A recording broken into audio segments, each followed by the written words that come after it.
இன்றைக்கி வந்து பார்த்திங்கன்னா பீட்ரூட் வந்து பரட்ட போகிறேன். இன்றைக்கி வந்து கொஞ்சம் ஒரு என்ன சொல்லுவாங்க, தேங்காவெல்லாம் தூவி போடாமல் அதை இது பண்ணி பிளைண்ட் பண்ணி போடலான் இருக்கேன். ஸோ ஃபர்ஸ்ட் வந்து நம்ம இதை க்ளீன் பண்ணி தோல் சீவி பரட் பண்ணிப்போம். பீட்ரூட் வந்து பார்த்திங்கன்னா ஒரு தனி ஒரு அழகு கலர் பாருங்க, ஸ்கின்க்குமே ரொம்ப நல்லது.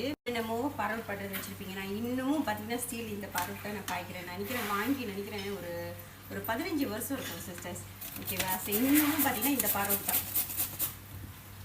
இந்த கடைசி பார்ட் வந்துச்சு அப்படின்னா கொஞ்சம் டேஞ்சர். ஏன்னா கையை வந்து அப்படியே என்ன சொல்லுவாங்க பார்வர்ட் பண்ணிடும். முடிஞ்ச அளவுக்கு என்ன சொல்லுவாங்க, ஃபாக் எடுத்துக்கங்க. ஃபாக் எடுத்துகிட்டு கடைசி வீடியோவில் காட்டுறப்ப தான் வராது. ஸோ ஃபாக் எடுத்துகிட்டு இப்படி நீங்கள் செஞ்சிட்டிங்கன்னா கொஞ்சம் அந்த கடைசி பார்ட்டெல்லாம் முடிஞ்சிடும். ஓகேங்களா? ஓகே, நல்லா பார்க்க முடியுதா சிஸ்டர்ஸ்? இது வந்து நல்லா ஃப்ரெஷ்ஷாக இருந்துச்சுன்னா அப்படியே நல்லா இருக்கும். யாருக்கெல்லாம் பீட்ரூட் சாப்பிட பிடிக்கும் என்னோட கேட்டிங்கன்னா, இது என்னோட ஒன் ஆஃப் ஃபேவரட். இது அப்புறம் பார்த்தீங்கன்னா இதோட சேர்த்து வறுக்கிறதுக்கு கொஞ்சம் உளுந்து, அப்புறம் சின்ன சீரகம், பெரிய சீரகம். நீங்கள் அந்த அமௌண்ட் வந்து பார்த்துக்கங்க எவ்வளோக்கே போடுறீங்கன்னு. நான் இதெல்லாம் பார்த்தீங்கன்னா 1/2 டீஸ்பூன் போட்டிருக்கேன். கொஞ்சமாக பட்டை மிளகா, இதெல்லாம் பார்த்தீங்கன்னா லைட்டாக வறுத்துருவோம். ஓகே, இதோட சேர்த்து தேங்காய் பூ வந்து பார்த்திங்கன்னா நான் 2 டேபிள் ஸ்பூன் போட்டிருக்கேன். இதெல்லாம் நல்லா கொஞ்சம் அப்படியே லைட்டாக வறுத்துருங்க. இப்போ இதை நம்ம ஆற விட்டுட்டு பிளைண்ட் பண்ணிக்கலாம். ஸோ உங்களுக்கு கருவேப்பிலை வேணுனாலும் நீங்கள் இதில் கருவேப்பிலை ஆட் பண்ணிக்கலாம். பார்த்தீங்கன்னா சட்டியில் எண்ணெயை கொஞ்சம் ஊற்றிட்டு கடுகு நம்ம ஆட் பண்ணிப்போம். ஸோ நான் தாளிப்பு எதுவும் போடல, ஜஸ்ட் கடுகு மட்டும்.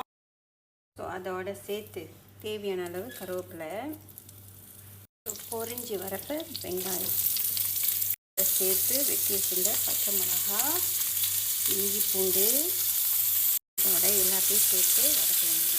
கொஞ்சம் நேரம் நல்லா வதங்க விட்டுருங்க. ஸோ வதங்கினோடனே வெட்டி வச்சுருந்த பீட்ரூட்டை நம்ம போட வேண்டியதான். இந்த ஸ்டேஜில் வந்துட்டு தேவையான அளவு உப்பு போட்டுக்கோங்க. நல்லா கிளறி விட்டுருங்க. விட்டுட்டு கொஞ்சம் நம்ம வந்து தண்ணி லைட்டாக நான் தெளிச்சுட்டு மூடி வைக்கிறேன். ஓகே, இதில் தண்ணி வந்து பார்த்திங்கன்னா லைட்டாக தெளித்து தான் விடுறேன், ரொம்ப தண்ணி வைக்கிறேன். கொஞ்ச நேரம் மூடி போட்டுருவோம். கொஞ்ச நேரம்னா லைக் ஒரு 2 நிமிஷம் ஆச்சு. ஸோ இப்போ நம்ம இந்த அரைச்ச இந்த தேங்காய்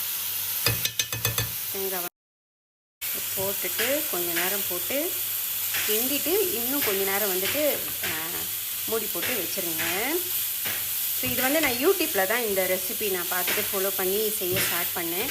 ரொம்ப நல்லாயிருக்கு. சீரியஸாக தண்ணி சாருக்கு எனக்கு பீட்ரூட் சும்மாவே சோறில் ஒயிட் ரைஸில் வச்சு சாப்பிட ரொம்பவே பிடிக்கும். ரொம்பவே நல்லாயிருக்கு. பிள்ளைங்களுக்கு நம்ம செஞ்சு கொடுக்கலாம். ஸோ கொஞ்சம் நேரம் மூடி வச்சிடறேன். கொஞ்ச நேரம் நீங்கள் பிளர் ஆயிடுச்சு. கொஞ்ச நேரம் நீங்கள் வச்சுட்டு பண்ணாலே போதும், நல்லா வெந்துடும். ஏன்னா அந்த நம்ம ஏற்கனவே அந்த ஸ்பைசஸ்லாம் வறுத்துட்டோம் இல்லையா, ஸோ அதனால் நல்லாயிருக்கும். ஓகே, நீங்கள் உரப்பு வேணான்னா பட்டை மிளகா போடாதீங்க. அப்படி உரப்பு வேணும்னா நீங்கள் லைட்டாக பட்டை மிளகா போட்டுக்கணும். ஓகே, ஸோ நம்மளோட பீட்ரூட் ரெடி.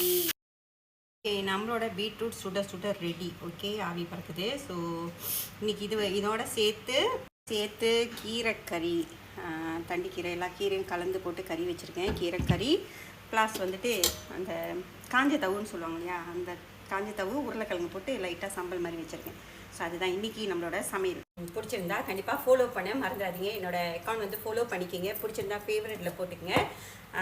அப்பப்போ சின்னதாக குட்டியாக டிப்ஸ் வந்து ரெசிபி வந்து ஷேர் பண்ணுவேன். ப்ளஸ் வந்துட்டு நம்மளோட இப்போ வந்து பார்த்திங்கன்னா நம்ம ஆன்லைனில் வந்துட்டு நான் வந்துட்டு டாப்ஸ் இதெல்லாம் போடுறேன். ஸோ அப்பப்போ அந்த அப்டேட்ஸ் இருக்கும். ஸோ கண்டிப்பாக என்ன ஃபாலோ பண்ண மறந்துடாதீங்க. ஓகேங்களா? So thank you so much. பாய்.